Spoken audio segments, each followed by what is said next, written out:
Une période délicate pour le capitaine de l'équipe de France le week-end dernier, classico raté, défaite 4-0 face à Barcelone. Alors statistiquement, le début de saison, c'est 8 buts en 14 matchs pour Mbappé. Il est toujours sous les feux de l'actualité. Affaire judiciaire en cours, on le rappelle, après sa virée suédoise. Ce conflit avec le PSG, la Ligue qui a ordonné au club de verser 55 millions d'euros. Paris, pour l'instant, refuse de lui verser cette somme. On peut parler aussi de l'investissement à Caen parce que voilà, il multiplie les activités. Il est devenu actionnaire majoritaire du club de Ligue 2. Alors ce soir, Kylian Mbappé est accusé de ne plus être un joueur de foot. Accusation portée par le procureur Roten. Bonsoir, monsieur le procureur. Bonsoir à tous. Kylian Mbappé sera défendu par l'avocat Maître Dugarry. Bonsoir, maître. Bonsoir à tous. Nous aurons un témoin assisté qui a déjà pris un carton rouge en faisant une faute sur Kylian Mbappé, mais il n'y avait pas faute. Il n'y avait pas faute. Benoît Souekoto avec nous. Et le juge, ce sera le juge intransigeant, le juge corse Pascal Olmeta. Bonsoir, monsieur le juge. Bonjour à tous. Allez-y, monsieur le procureur. Qu'est-ce que vous reprochez concrètement donc à Kylian Mbappé ? En fait, il y a beaucoup de choses à reprocher. Alors moi, c'est pas, j'ai pas attendu ce match-là pour dire, ça fait quelques semaines maintenant, que je dis que Kylian, en effet, met pas le même investissement dans le football qu'il l'a mis sur les premières années ou sur la plupart de ses années au Paris Saint-Germain, que les matchs très moyens dans le contenu. Je ne parle pas en termes de stats parce que c'est quelqu'un qui marquera toujours des buts. La preuve, c'est que tu le dis toi.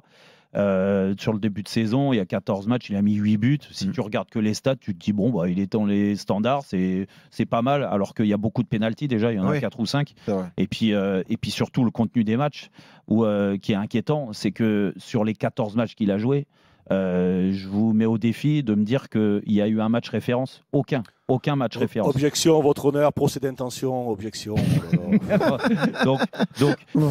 donc, quand Kylian Mbappé, alors que on sait Vous avez raison, maître. Oui, ça va, monsieur le juge. Soyez plus clair, monsieur Roten. On sait tous le joueur qu'il a été. Encore une fois, moi, c'est difficile de me mettre à sa place parce que j'ai pas été un joueur de cette catégorie-là. C'est un joueur incroyable. Mais depuis plus d'un an, ce joueur-là n'est plus incroyable. Donc il y a plusieurs raisons.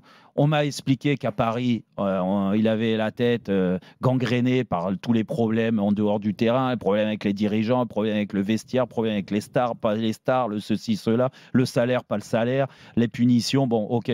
Je pense qu'il y avait un réel problème, c'était sa vie privée déjà à Paris. Mais moi, encore une fois, je suis là pour parler terrain. Mais le constat, il était tellement dur à mettre en avant aujourd'hui. Quand tu regardes Kylian Mbappé et ses grands matchs, je suis désolé, Kylian Mbappé, quand il arrive au Real Madrid, je suis le premier à dire, oui, attendez, il faut qu'il se remette dans le coup physiquement. Après, venons-en au fait, votre honneur, s'il vous plaît. Venons-en au fait, s'il vous plaît. Après, il y a eu la blessure. Après, il y a eu ceci, cela. Je suis désolé, mais depuis plus de 3 mois où il est au Real Madrid, on est en droit d'attendre que Kylian Mbappé fasse un match référence. Et vu qu'il ne le fait pas et qu'il fait que des mauvais matchs, et surtout sur les grands matchs où on l'attendait, là le classique on l'attendait, même dans l'état d'esprit. Tu peux rater des choses techniquement et tout ça, mais dans l'état d'esprit. Et je trouve qu'il ne l'a pas été du tout.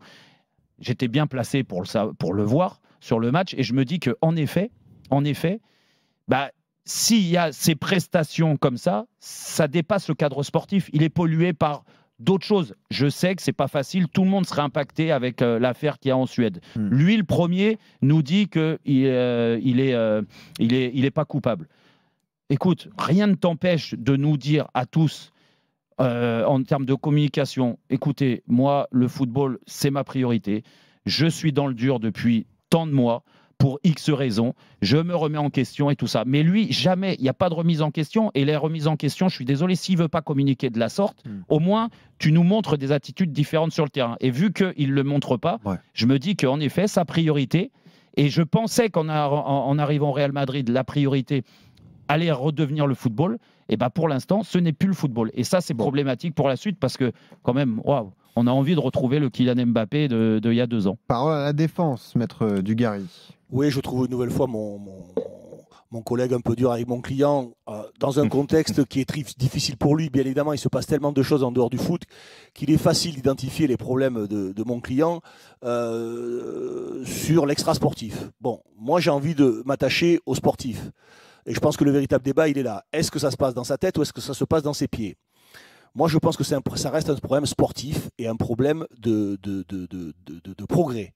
Moi, j'ai dit en début, lorsque Mbappé est arrivé au Real Madrid, qu'il devait repartir et repenser son football de la base, de sur un nouveau rôle, sur un nouvel environnement, sur une nouvelle position qui lui était demandée, qu'il ne maîtrise pas forcément, qu'il n'est peut-être pas son poste. Et ça lui demanderait un travail énorme. Moi, c'est là que je me pose beaucoup de questions. Je trouve que Kylian montre des défaillances dans l'interprétation du jeu. Et moi, c'est ça qui m'inquiète le plus. Moi, j'ai vu des grands joueurs, des immenses joueurs. J'ai vu Zizou arriver au Real Madrid. Il s'est retrouvé côté gauche. Il jouait jamais côté gauche. Il n'avait pas envie. C'était pas son truc. Il a fallu qu'il s'adapte. Il a fallu qu'il réinvente son football. Parce qu'il avait une intelligence de jeu, parce qu'il arrivait à comprendre le jeu, le football du Real et d'autres. Ça a été très compliqué pour Benzema, malgré toute son intelligence QI football, il a eu beaucoup de mal également. C'est arrivé à plein d'autres joueurs. Voilà. Donc, ce que je veux dire, c'est qu'à un moment ou l'autre, c'est pas parce qu'on arrive au Real Madrid que c'est une fin en soi. Les choses commencent quand tu arrives au Real Madrid. Tu étais à Monaco, tu étais à Paris, on faisait tout pour toi, tout était tranquille, tout était beau, c'était facile. C'était facile, la Ligue 1, tout le reste en Ligue des Champions, tu n'as pas été capable de faire gagner ton équipe. Ça aussi, ça veut dire quelque chose, malgré que tu étais avec des grands joueurs. Donc ça, il ne faut pas le balayer d'un revers de main. Ça a du sens aussi, ça. C'est que tu n'as pas réussi quand il fallait à élever ton niveau de jeu au plus haut niveau, au très haut niveau. Et là, on te le demande tous les jours, tous les week-ends au Real Madrid. Dans une concurrence exacerbée, dans une équipe en plus qui ne fonctionne pas très bien actuellement, donc ça aide pas forcément son acclimatation. Mais pour moi, le sujet, il est là. Il est peut-être extra-sportif, peut-être que mon collègue a raison, c'est plusieurs facteurs.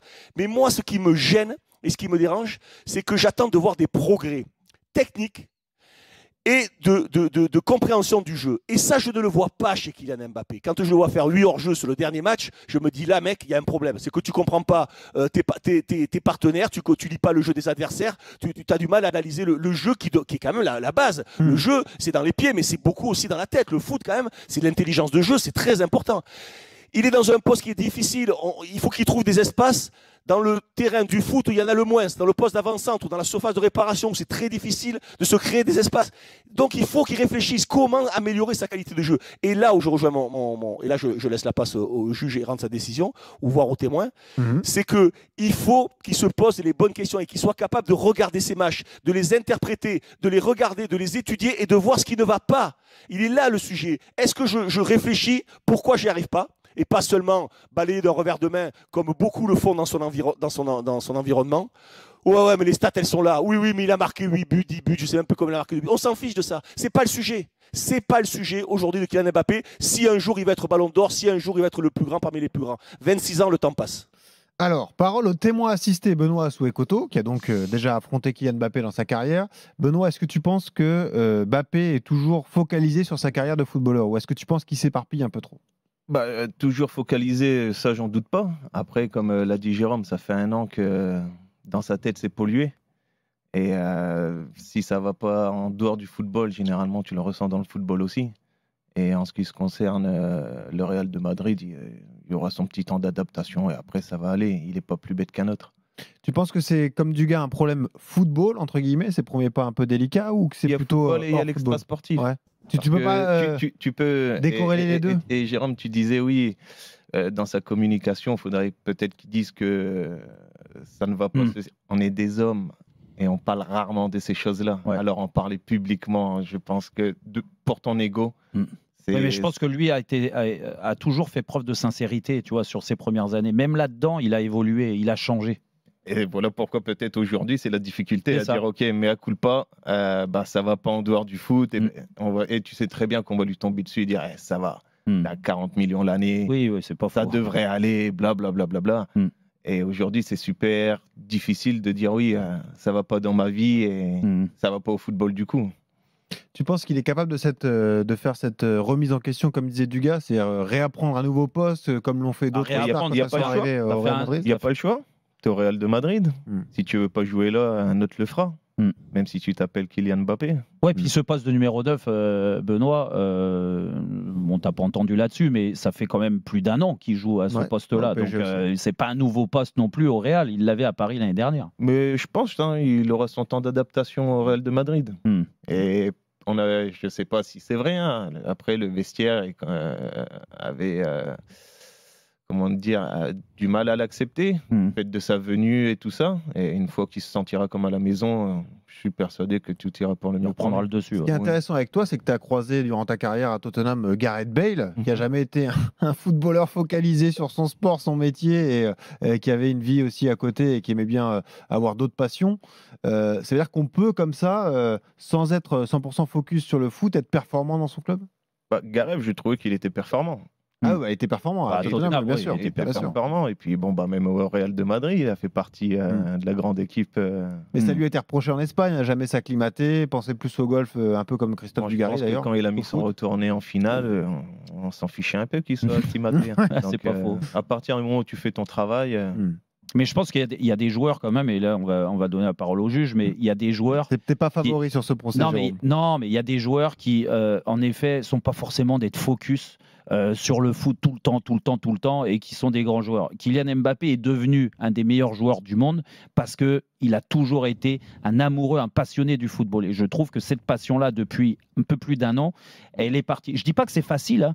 Il est tout là-haut. Il a démarré à 17 il est tout là-haut. Ça C'est fait déjà vrai. 8 ans qu'il est à fond sur le foot. J'ai eu Lennon à Tottenham. C'était pareil. Oui, Lennon, oui, c'est vrai. Ancien milieu offensif. À un moment, il a eu un coup de moins bien. C'est très jeune. Et on m'a dit, ça fait 10 ans qu'il est en première ligue. Ouais, c'est ça. Et puis sans parler de Lennon, parce qu'en effet, c'était un connu, mais Kylian Mbappé, c'est un extraterrestre. Du moins, c'est une star planétaire. Et toute sa difficulté, c'est de rester constant. C'est pas faux. Et le jour où il a un coup de moins bien, c'est là où tout le monde lui tombe dessus.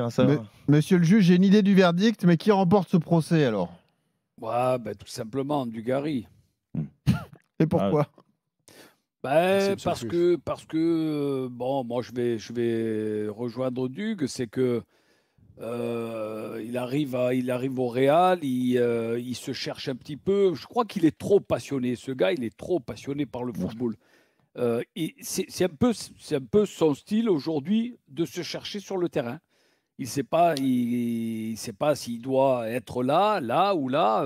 Il a tout connu. À Monaco, il a connu cette puissance qu'il a prise tout jeune. Il arrive à Paris, c'était le roi, tout était accepté. Aujourd'hui, c'est le vrai football. Mais comme il est tellement passionné, il ne faut même pas parler des à côté. À mon avis, on va renvoyer un appel là. Ah oui, là, vu l'argumentation du juge, on va les renvoyer un appel.